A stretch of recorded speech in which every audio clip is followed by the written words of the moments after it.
Hello guys, मैं हूं Sonu sir. आप पढ़ रहे हैं science classes in Shri Nathilal inter college में। तो यहाँ पर मैं विज्ञान की डेफिनेशन बता रहा हूँ। पहले डेफिनेशन ऑफ साइंस, इसमें भौतिक जगत और प्रकृति के नियमों का अध्ययन और ज्ञान विज्ञान कहलाता है।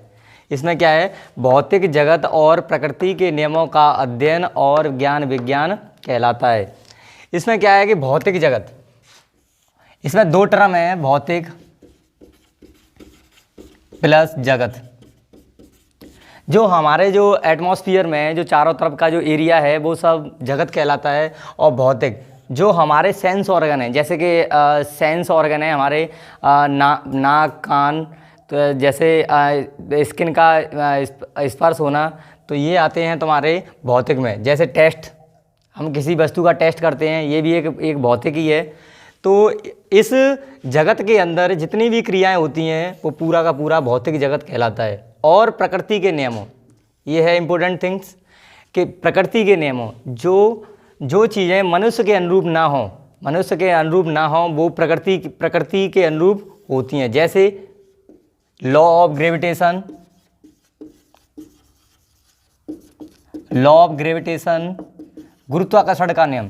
हमने किसी वस्तु को ऊपर फेंका, वो ग्रेविटी के कारण अपने आप धीमे धीमे नीचे आ जाएगी। मतलब यहाँ पर आप कितनी भी वस्तु ऊपर आप किसी वस्तु को ऊपर की तरफ फेंकते हैं तो वस्तु नीचे की तरफ आती है, वो है लॉ ऑफ ग्रेविटेशन। तो ये ना तो मनुष्य कर रहा है, ये प्रकृति के अनुरूप हो रहा है, इसलिए इसे कहते हैं प्रकृति का नियम। यही कहलाता है ज्ञान विज्ञान। वैसे इस डेफिनेशन को जो साइंटिस्ट हैं कई तरीके से बताते हैं कि ये साइंस इस प्रकार की डेफिनेशन हो सकती है, इस प्रकार की डेफिनेशन हो सकती है, पर मेनली साइंस की डेफिनेशन यही है। यहाँ पर साइंस को मुख्यतः तीन भागों में बांटा गया है। पहला है तुम्हारा नंबर 1 फिजिकल साइंस, दूसरा है तुम्हारा बायोलॉजिकल साइंस, तीसरा है तुम्हारा साइकोलॉजिकल साइंस। इसमें जो पहली है खगोल विज्ञान, और दूसरी फिजिकल साइंस के अंतर्गत एस्ट्रोनॉमी, केमिस्ट्री, जियोलॉजी, मेटलर्जी। यहाँ पर बायोलॉजिकल साइंस के अंतर्गत zoology, botany, genetics, paleontology, molecular biology. और साइकोलॉजिकल साइंस के अंदर साइकोलॉजी, सोशियोलॉजी और एंथ्रोपोलॉजी।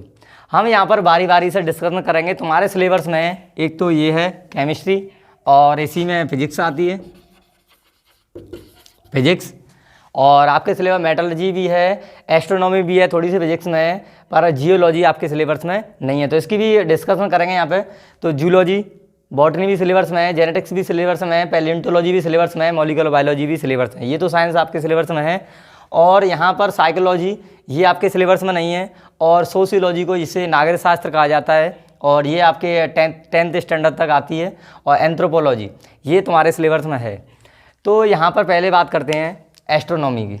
एस्ट्रोनॉमी क्या होती है, यहाँ पर खगोल विज्ञान। जो दूर की चीज़ें, जैसे कि किसी हम तारे का देखना, तो तारे को हम अपनी नेकेड आई से देख नहीं सकते, इसके लिए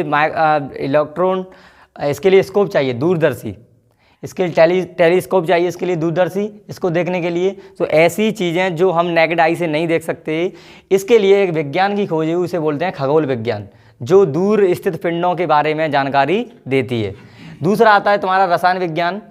तो विज्ञान की वह शाखा जिसके अंतर्गत पदार्थों के संगठन, संरचना, गुणों और रासायनिक प्रतिक्रिया के दौरान इनमें हुए परिवर्तन का अध्ययन किया जाता है, इसे ही रसायन विज्ञान कहलाता है। और फादर ऑफ केमिस्ट्री लेवासियो को बोला जाता है। फादर ऑफ केमिस्ट्री लेवासियो को बोला जाता है। यहाँ इसका डिस्कशन अभी करने वाले हैं आगे, इसके डिटेल से कैसे केमिस्ट्री की ऑरिजिन हुई, उत्पत्ति कैसे हुई। तो हम आगे बात करते हैं भूविज्ञान। किसी चट्टान है, पहाड़ है, किसी चट्टान के अंदर किसी मिट्टी, जैसे बलुई मिट्टी, दोमट मिट्टी, कई प्रकार की मिट्टी यहाँ पर होती हैं। तो ये इन चीज़ों का मिट्टी तथा उन चट्टानों का निर्माण का अध्ययन ही जियोलॉजी के अंतर्गत आता है। अब आती है तुम्हारी मेटलर्जी। अब मेटलर्जी क्या होती है, मेटलर्जी में क्या है कि बहुत सी चीज़ें, जैसे किसी चट्टान है, रॉक है, बहुत सारी पुरानी चट्टानें हैं, उनमें कुछ धातुएं पाई जाती हैं और वो अशुद्ध रूप में मिलती हैं, अशुद्धि को ही गैंग कहा जाता है, अशुद्धि को ही गैंग कहा जाता है। और उस गैंग से और उस अशुद्धि से उस धातु को प्योर अवस्था में प्राप्त करना ही मेटलर्जी कहा जाता है, मेटलर्जी कहा जाता है। अब आगे भौतिक विज्ञानी वह शाखा जिसमें प्रकृति और पदार्थ के गुण, एनर्जी और इंटरेक्शन विद ईच अदर, मतलब ऊर्जा, पदार्थ का गुण और उसकी प्रकृति, इन तीनों में इंटरनल रिलेशनशिप होती है, उन तीनों में इंटरनल रिलेशनशिप होती है, वही भौतिक विज्ञान कहलाता है। अब आते हैं बायोलॉजिकल साइंस। बायोलॉजी बायो का मतलब होता है लिविंग्स का मतलब है सजीव, और लॉजी का मतलब होता है टू स्टडी, अध्ययन करना। और लॉजी जो शब्द है वो लॉगस से आया है, लॉगस, इसका जो अर्थ होता है टू स्टडी, मतलब जो सजीव, जो जिंदा चीज़ें हैं, लिविंग चीज़ें हैं, सजीव चीज़ें हैं, उनका अध्ययन करना ही बायोलॉजी कहलाता है। और बायोलॉजी के अंतर्गत जूलॉजी तथा बॉटनी आती हैं। और जूलॉजी में जू का मतलब होता है एनिमल, मतलब जंतुओं का अध्ययन करना ही जूलॉजी कहलाता है। बॉटनी के अंतर्गत पेड़ पौधों का अध्ययन किया जाता है। और यहाँ पर अब आती है जेनेटिक्स, इसको बोलते हैं आनुवांशिकता, इसे बोलते हैं आनुवांशिक। तो जेनेटिक्स क्या होता है? जो ऐसे लक्षण जो हमें अपने जनकों से संतान में जाते हैं, हमारे माता पिता से उनकी संतानों में जाते हैं, वो शाखा जेनेटिक्स कहलाती है। अब आता है पैलियोंटोलॉजी का मतलब है जीवाश्मों का अध्ययन करना, जीवाश्म विज्ञान, इसको बोलते हैं हिंदी में जीवाश्म विज्ञान। जैसे कि हजारों सालों पहले कोई जीव किसी चट्टान के नीचे दब गया और उसके खुदाई के दौरान उसके अवशेष मिले। अब इसकी एज जाननी है, कितने साल पुराना है, वो अध्ययन किया जाता है पैलियोंटोलॉजी में। अब आता है तुम्हारा मॉलिक्यूलर बायोलॉजी में मेनली प्रोटीन, एंजाइम, लिपिड, ये बड़े मॉलिक्यूल होते हैं, मैक्रो मॉलिक्यूल होते हैं। मॉलिक्यूलर बायोलॉजी के अंतर्गत प्रोटीन, एंजाइम, लिपिड, ETC इत्यादि का अध्ययन किया जाता है। मॉलिक्यूलर बायोलॉजी में प्रोटीन कितने प्रकार की? 3 प्रकार की होती हैं, primary protein, secondary protein, tertiary protein. तो ये प्रोटीन का अध्ययन, एंजाइम का अध्ययन, लिपिड का अध्ययन मॉलिक्यूलर बायोलॉजी के अंतर्गत किया जाता है। अब बात करते हैं आगे साइकोलॉजिकल साइंस की। अब साइकोलॉजिकल साइंस ये क्या होती है? साइकोलॉजिकल साइंस के अंतर्गत ये डिपेंड करता है मानव के माइंड का ज्ञान होना, इसको बोलते हैं हिंदी में मनोविज्ञान।